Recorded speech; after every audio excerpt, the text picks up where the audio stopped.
যুক্তরাষ্ট্র ইরান শান্তি আলোচনা নিয়ে এখনও যেমন অস্পষ্টতা রয়েছে, তেমনি হরমুজ প্রণালী দিয়ে কবে নাগাদ জাহাজ চলাচল স্বাভাবিক হবে তাও এখনও নিশ্চিত নয়। এর মধ্যে পেন্টাগন বলছে, হরমুজ প্রণালীতে ইরান যেসব মাইন পুঁতে রেখেছে বলে ধারণা করা হচ্ছে সেগুলো অপসারণ করতে 6 মাসও লাগতে পারে।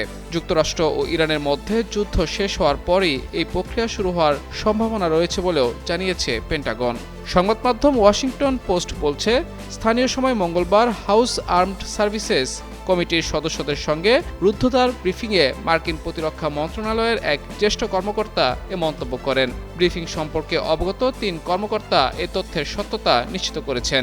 ওই 3 কর্মকর্তার মধ্যে 2 জন বলেন, সম্ভাব্য এই সময়সূচি নিয়ে ডেমোক্র্যাট ও রিপাবলিকান উভয় দলের সদস্যরাই হতাশা প্রকাশ করেছেন। এর অর্থ হলো, যুক্তরাষ্ট্র ও ইরানের মধ্যে শান্তি চুক্তি হলেও জ্বালানি তেলের দাম কিছু সময়ের জন্য উচ্চ অবস্থায় থাকতে পারে। এক জ্যেষ্ঠ কর্মকর্তা কংগ্রেসকে বলেন, এসব মাইনে জিপিএস প্রযুক্তি ব্যবহার করে দূর থেকে স্থাপন করা হয়েছে, ফলে মার্কিন বাহিনীর জন্য সেগুলো শনাক্ত করা কঠিন হয়ে পড়েছে।